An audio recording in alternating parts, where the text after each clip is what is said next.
Hello viewers, welcome to the session. In today's session, we are going to discuss the term evaluation in English language teaching. Evaluation is a natural process. We do evaluate many things in our life. We evaluate when we do shopping, we evaluate when we meet a new person, or even we evaluate music or even movies. Here we are going to come across some new terms: testing, measurement, assessment and evaluation. Although these terms look similar, they are different. Let us see how they are different. So, a test is a process for assessing learners' language assimilation to elicit a sample of individual behavior, and generally a test is product oriented.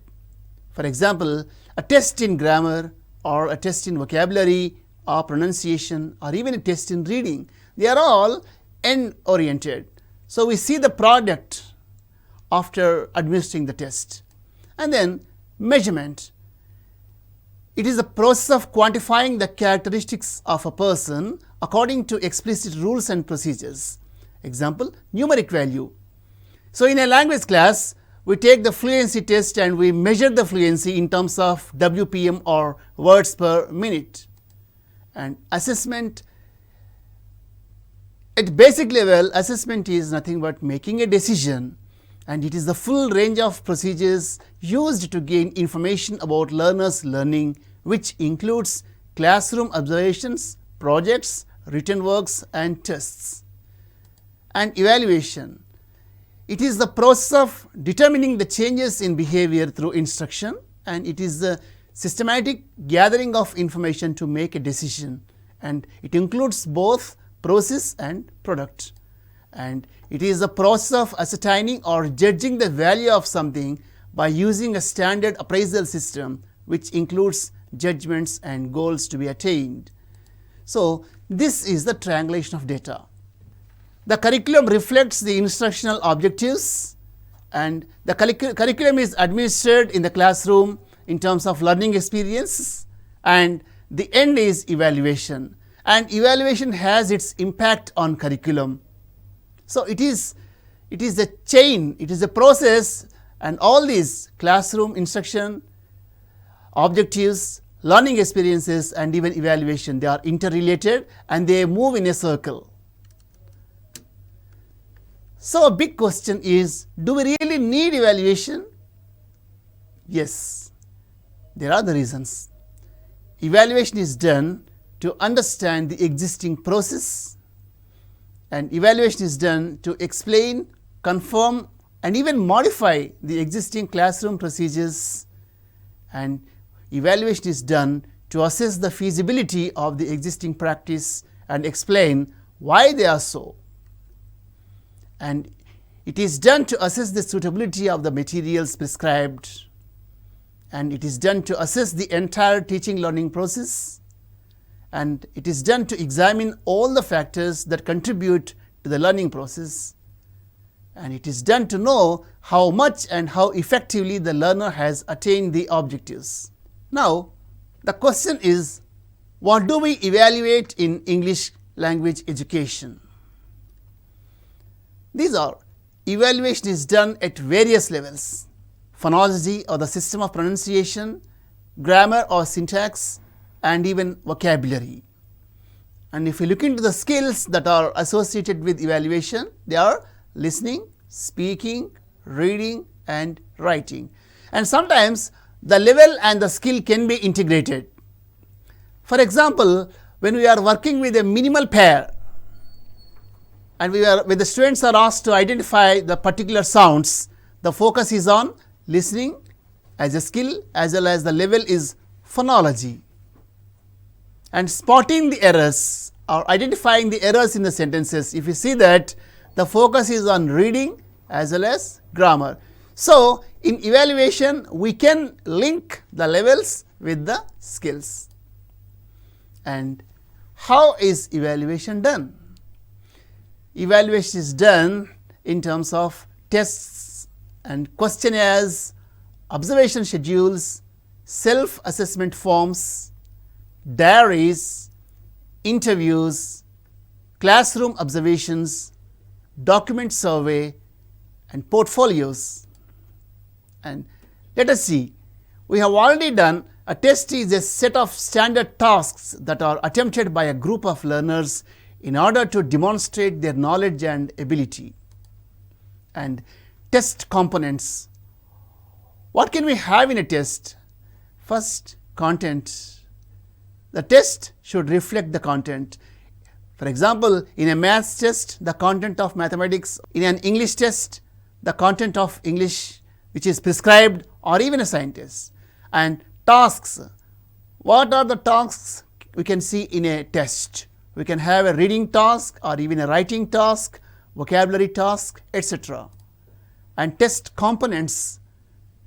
What are the test items? And we can have different forms like true or false type, yes or no type, multiple choice, short answer, essay type, etc. And method. How is test administered? Or is it paper based or online mode or individual or even take home test? And ultimate is measurement. The end of a test is nothing but marks or grades. And here we can see there are many types of tests we do, and here we are going to discuss them: diagnostic test, proficiency test, placement test, achievement test and aptitude test. So, diagnostic test. The term itself suggests that a diagnostic test helps the teacher to identify the strengths as well as the weaknesses of the learners. And generally, a diagnostic test is administered at the beginning of a course, and it helps to discover learning gaps, and it leads to remedial teaching. Example, a baseline test. It's a good example for diagnostic test. Once we administer baseline test and we see where our students are strong and where they are weak and how to fill the gaps. So, a diagnostic test leads to remedial teaching. Next is a proficiency test. It is very familiar, and a proficiency test is syllabus free test, and it is designed to measure learners' ability to use language at a specific level. For example, TOEFL or test of English as foreign language, and IELTS and TOEIC, test of English for international communication. So, these are good examples of proficiency tests, and no syllabus is prescribed for these tests, and the overall ability of the learners is assessed. And we all know for in TOEFL it is measured in terms of points, and IELTS it is in terms of band. So, the ultimate goal of a proficiency test is to measure learners' ability or competence in a particular language. And placement test, and placement test helps the teacher to place the student at a particular level, and it can be both norm reference test and criterion reference test. And a placement test helps us to assess the learners and assign them places in the order of merit. And norm reference test is cutoff based. We all know in competitive examinations there is a cutoff mark. So, whoever have crossed the cutoff mark will be declared successful. In the other side, if the top 50 or top 100 are declared successful, it refers to percentile, and it is criterion reference test. So, a placement test can be norm reference or criterion reference. And achievement test, it is very familiar. It is based on the content or syllabus which is prescribed and which is already completed, and generally an achievement test focuses on the end product, and they can be of two types: one teacher made test as well as standard tests. Public examinations are good examples for achievement tests. Sometimes teachers prepare their question papers and they administer in the classroom. So, achievement test can be teacher made as well as standard, and it aims at the skills the learners have acquired and the retention of the content, and it helps to declare the final result. So, the end of achievement test is awarding marks or grades to the students after completing the course. An aptitude test, and it aims at assessing the proficiency of the test takers for taking up a specific job or a course of study. So, aptitude test is profession specific and it helps to measure the awareness or orientation. A test TESOL and CELTA are internationally accepted aptitude test, and of course, now we are going to take the exam TET. It is also a good example of aptitude test. And what are the qualities of a good test? A good test should have validity, reliability, usability. So, what is validity? It refers to different aspects such as content, consistency and usefulness.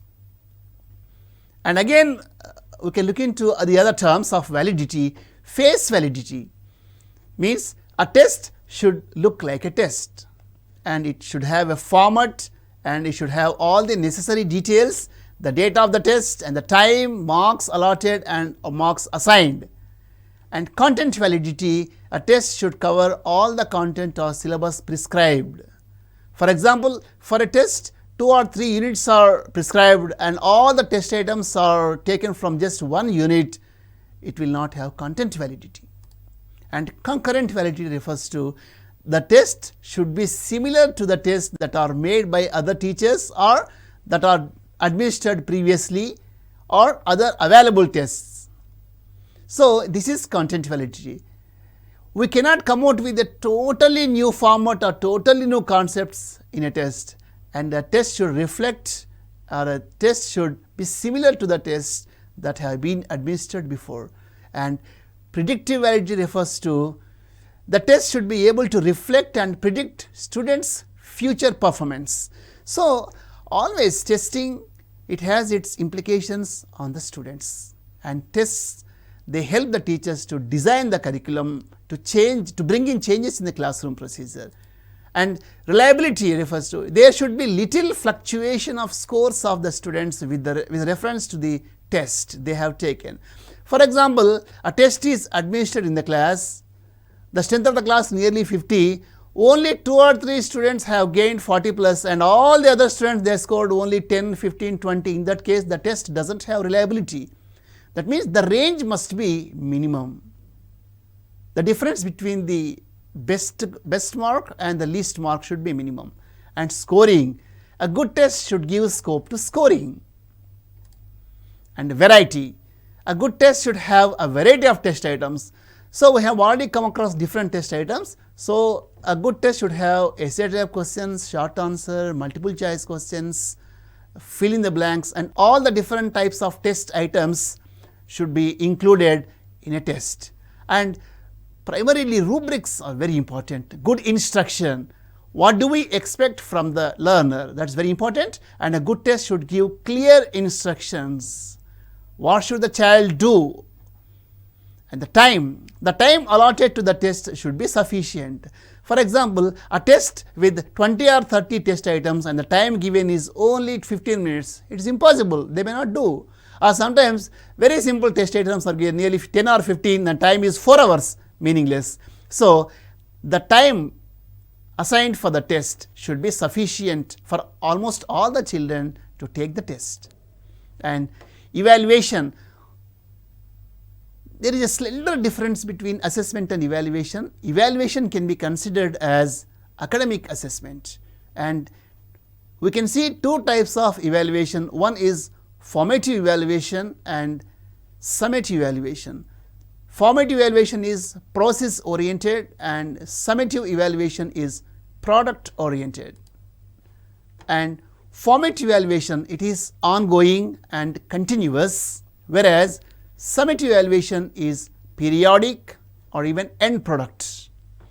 And our slip test and formative assessment, good example of formative assessments, and summative examination 1 and 2 are examples for summative evaluation. And why do we take up formative evaluation? It is to correct, help and improve, whereas summative evaluation is meant to evaluate. Formative evaluation can be either external or internal, or sometimes even self or peer and class, whereas summative evaluation is usually external. And for formative evaluation, feedback is immediate, whereas for summative evaluation, feedback is given after a gap. And formative evaluation is very specific, whereas summative is overall grade or rank.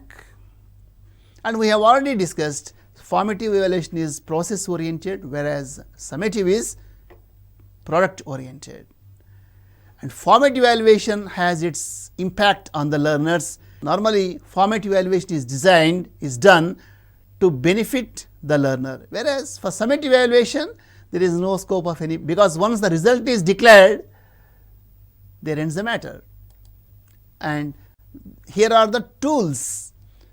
Formative evaluation is done by questionnaires, observation schedules, checklists, self-assessment forms, interviews, diaries and classwork, for example, notes or classwork that the children do, and even slip tests. And even you can include projects here. Whereas for summative evaluation, feedback sheet or semester or term examination, we have already discussed 𝗧-1 and 𝗧-2. And what are the techniques of testing? Testing can be subjective as well as objective. So, these are the examples for objective testing. Generally, objective testing is closed and fixed response. Here are the examples: multiple choice questions, gap filling, true or false, yes or no type questions, and even very short answer questions and matching type. So, if we look into objective test items, the response is very fixed. If you take a MCQ type test item, the answer may be either A or B or C or D. You cannot have both answers, A or B or C or D or even A, B, C. It is impossible. And even gap filling or fill in the blanks also, many cases you expect only one and only one correct answer.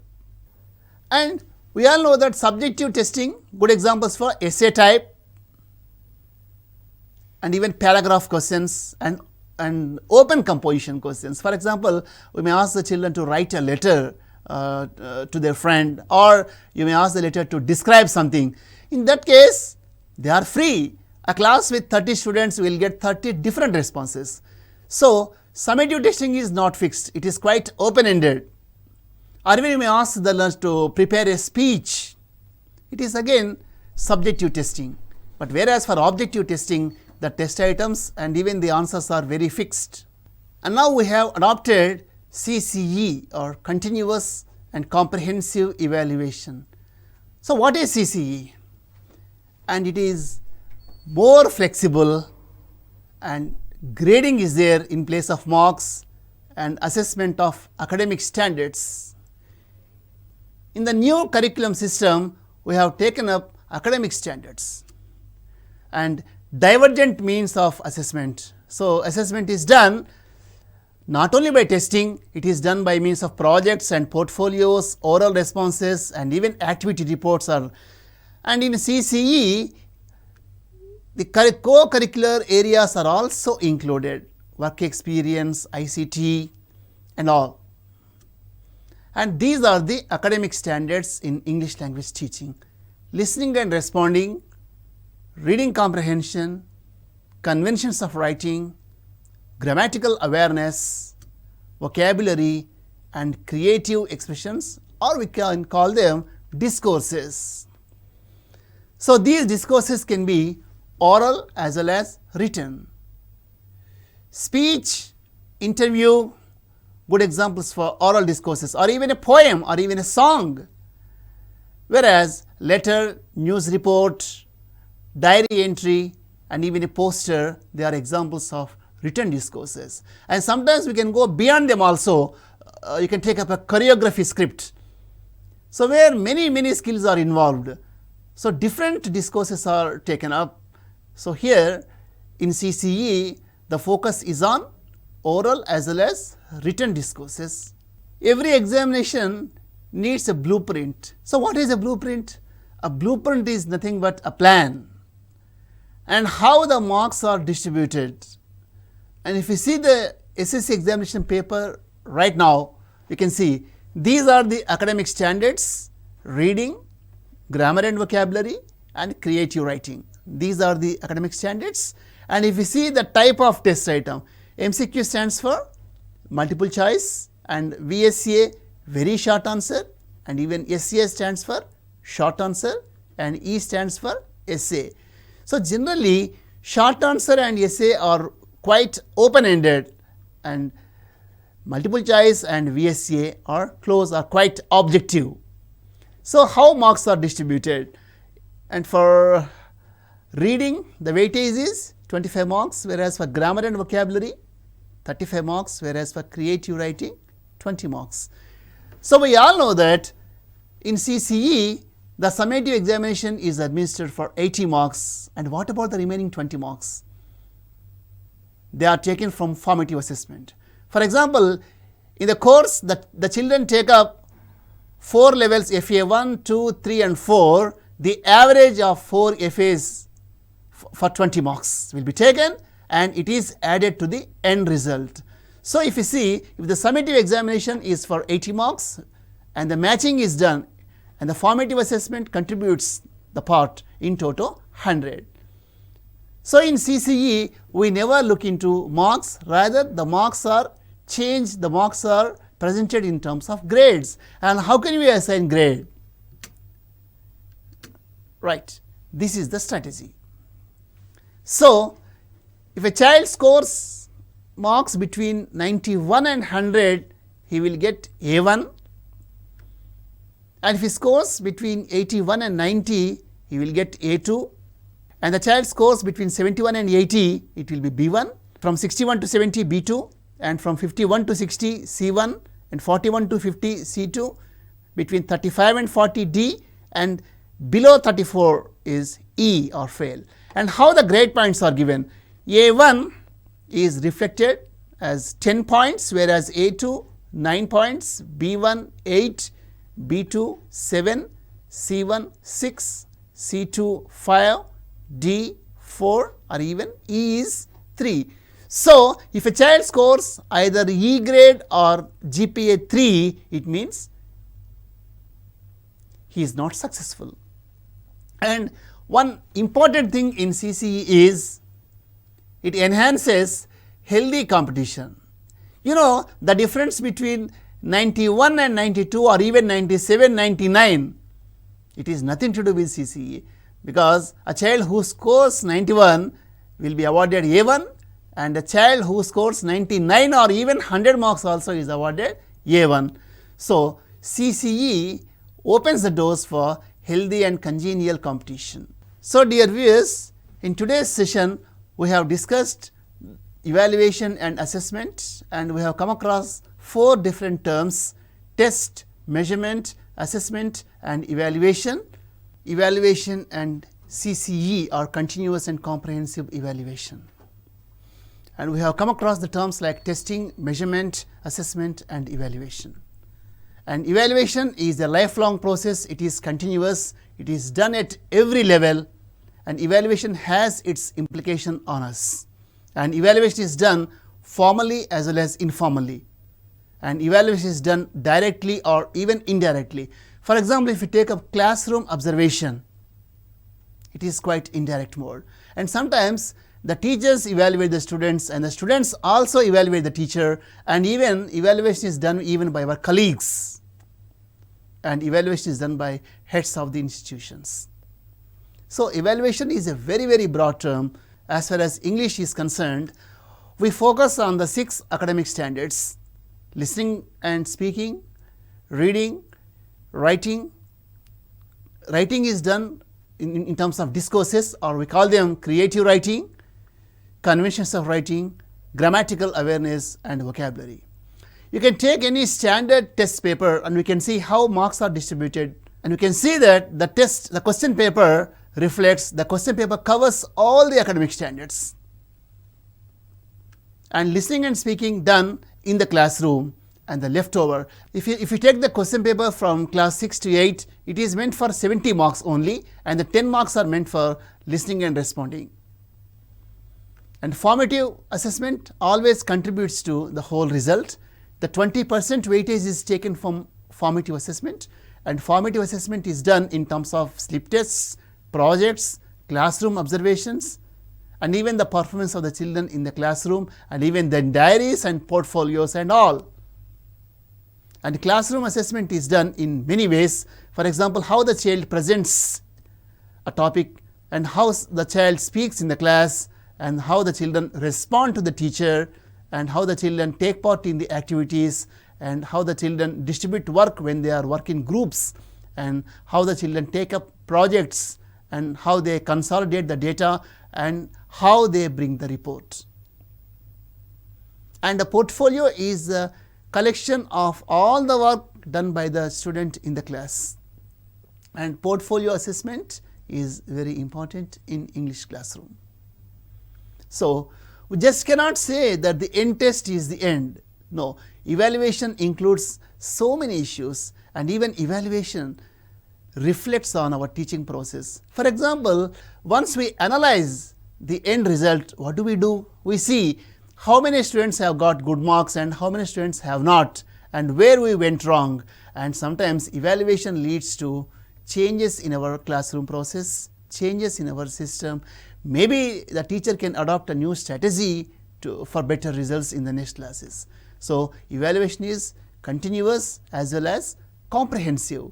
Evaluation is done curricular as well as co-curricular also, and how the children take part in work experiences, and even ICT and art and culture education and all. So, education focuses on all round development of the children.